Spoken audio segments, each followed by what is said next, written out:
Halo, assalamualaikum warahmatullahi wabarakatuh. Ketemu lagi dengan Bagujuan Maulana SKM dalam video tutorial perawatan luka modern.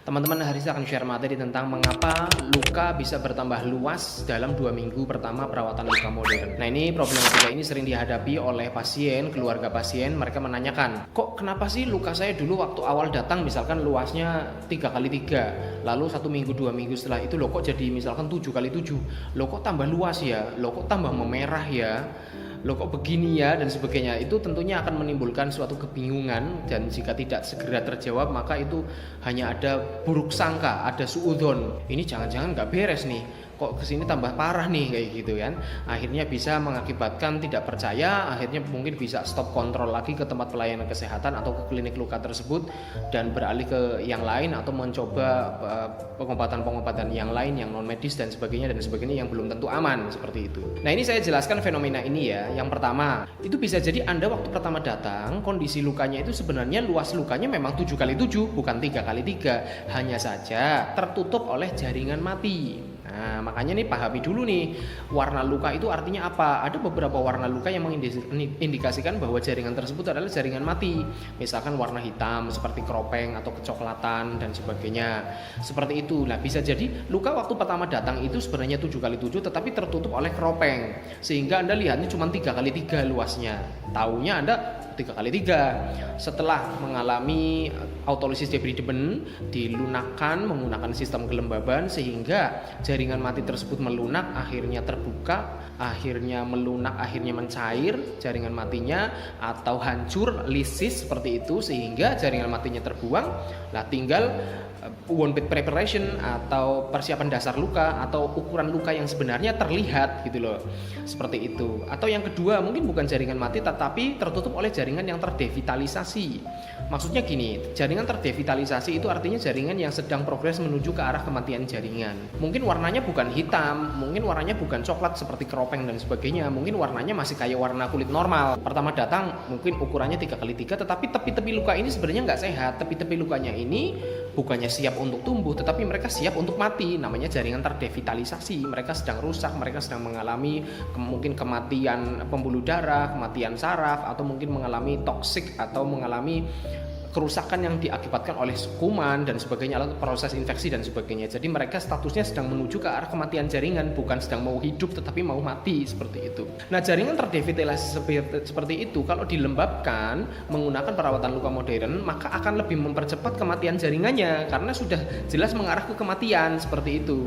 Jadi dengan autolisis debridement, dengan pengaturan kelembaban, maka jaringan yang terdevitalisasi akan semakin cepat menuju kematian jaringan, menjadi nekrosis, menjadi lisis dan sebagainya. Jadi bukannya malah itu mempertahankan akan tetap hidup atau revitalisasi, tapi justru dipercepat kematian jaringannya. Kelembaban itu akan memperjelas batas-batasnya, akan mempertegas mana jaringan mati, mana jaringan hidup, seperti itu. Itu yang namanya autolisis debridement. Nanti suatu saat akan saya bikin video khusus ya tentang autolisis debridement, bagaimana mekanisme kerjanya, bagaimana dampaknya pada jaringan mati, bagaimana jaringan hidup, bagaimana jaringan yang terdevitalisasi, bagaimana jaringan yang terrevitalisasi dan sebagainya. Jadi kayak itu guys, bisa jadi pasien tersebut datang dalam jaringan terdevitalisasi sehingga jaringan tersebut malah semakin cepat mati, semakin melunak untuk segera mungkin cepat-cepat terbuang. Nah, ini tentunya kalau luka semacam ini, baik yang pertama datang dengan jaringan nekrotik atau jaringan mati, atau yang kedua jaringan terdevitalisasi lalu jaringan tersebut akhirnya mati dan terbuang, itu merupakan sesuatu kabar yang baik. Nah, ini yang harus dipahami. Karena jaringan mati, jaringan terdevitalisasi itu sesegera mungkin harus cepat-cepat terbuang. Yang namanya jaringan mati itu warna hitam atau kecoklatan, warna hijau atau kuning dan sebagainya. Semua warna-warna jaringan mati atau terdevitalisasi seperti ini sesegera mungkin harus terbuang. Dengan mekanisme apa? Dengan banyak mekanisme. Ada kalau misalkan ditangani spesialis bedah menggunakan pembedahan dan sebagainya. Tetapi kalau perawatan luka modern dan basic kompetensinya adalah perawat, maka menggunakan autolisis debridement. Autolisis debridement itu artinya membuang jaringan mati menggunakan proses kelembaban sehingga jaringan yang mati atau jaringan yang terdevitalisasi akan melisis dengan sendirinya, akan hancur dengan sendirinya. Maksudnya hancur bisa saja dia memisahkan diri, misalkan pas ganti balutan berikutnya kok ikut balutan lama, oh udah lepas misalkan keropengnya seperti itu, atau jaringannya terdevitalisasi akhirnya hancur menjadi homogen dengan air atau dengan minyak sehingga hancur, jaringannya sudah nggak ada, mungkin sudah menjadi cairan dan terserap ke spons atau ke pembalut balutan tersebut dan sebagainya, seperti itu. Jadi jaringannya rusak atau hilang atau lepas seperti itu. Nah, itu merupakan kabar yang baik. Jadi ini perlu penjelasan nih dari perawat atau praktisi lukanya menjelaskan kepada pasien dan keluarga pasien biar mereka nggak kaget. Bahkan sebelum jaringan tersebut terautolysis dari awal mungkin bisa diceritakan ini nanti akan kemungkinannya akan terautolysis atau akan hancur dengan sendirinya. Jadi nanti jangan kaget kalau lukanya tambah lebar seperti itu. Sebelum terjadi sudah diceritakan seperti itu. Ya, dikasih pengertian seperti itu biar tidak kaget. Dijelaskan ini bahwa sebuah proses yang baik. Karena pertama adalah membuang jaringan mati atau jaringan yang terdevitalisasi terlebih dahulu sehingga proses inflamasi akan berkurang. Fase inflamatori akan segera terlewati, masuk ke fase berikutnya yaitu fase proliferasi. Selama masih ada jaringan mati, selama masih ada jaringan terdevitalisasi di situ, maka fase inflamatori, fase peradangan itu tidak akan berakhir, tidak akan selesai karena masih ada dianggap benda asing di situ sehingga tubuh kita masih melakukan perlawanan terus. Jadi jaringan mati memang harus sesegera mungkin terbuang biar kita beralih ke fase berikutnya dari fase inflamatori ke fase proliferasi untuk siap tumbuh.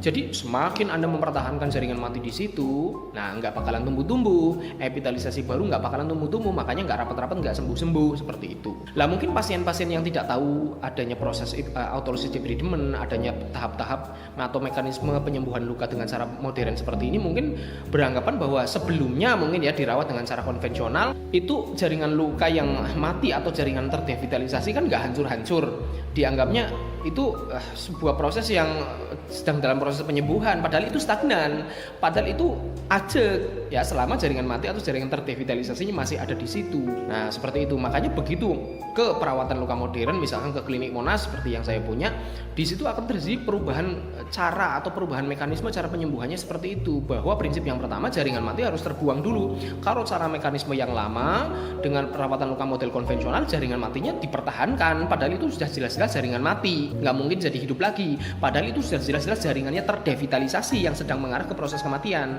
Kalau itu jaringannya terrevitalisasi, sedang mengalami revitalisasi atau sedang mengarah progresnya untuk menuju ke kesembuhan jaringan, keutuhan jaringan, hidupnya lagi jaringan, atau hanya pergantian sel-sel saja, jaringannya tetap utuh, boleh, nggak apa-apa itu dipertahankan. Tetapi kalau itu sudah terrevitalisasi, justru lebih baik adalah sesegera mungkin itu terbuang seperti itu. Itu bedanya prinsip lama dengan yang modern. Kalau yang lama kadang tidak memperhatikan hal-hal tersebut, dipaksakan tetap ada di situ jaringan matinya, jaringan terdevitalisasinya dipertahankan dengan berharap akan muncul epitel, akan muncul dermis baru, kulit baru, padahal itu tidak akan mungkin terjadi sebelum jaringan yang mati terbuang terlebih dahulu. Dengan kita mempercepat proses seperti itu untuk memisahkan jaringan mati, membuang jaringan mati dengan autolysis debridement, nah yang kurang lebih persiapan dasar luka itu akan tercapai dalam waktu 2 minggu, standar kami 2 minggu ya, membuang jaringan mati sampai menyiapkan wound bed preparation atau persiapan dasar luka itu 2 minggu. Jadi dalam 2 minggu luka pasti akan terlihat tambah lebar, oke? Dan tambah merah karena apa? Dasar luka yang sehat itu ya merah. Kalau itu lukanya sampai ke jaringan daging granula yang ke otot ya. Otot kan warnanya merah tua seperti itu. Jadi jangan kaget, loh kok tambah memerah ya? Yang tadinya tertutup coklat, yang tadinya hitam kok sekarang jadi merah? Ya jelas, karena jaringan matinya terbuang sehingga kelihatan dagingnya, kelihatan ototnya jadi tambah merah tua. Justru itu suatu yang bagus. Nah ini yang perlu dijelaskan kepada pasien biar tidak salah paham, biar tidak menganggap bahwa itu sesuatu yang buruk prognosisnya. Jadi dia malah jadi optimis. Oh jadi ini bagus toh.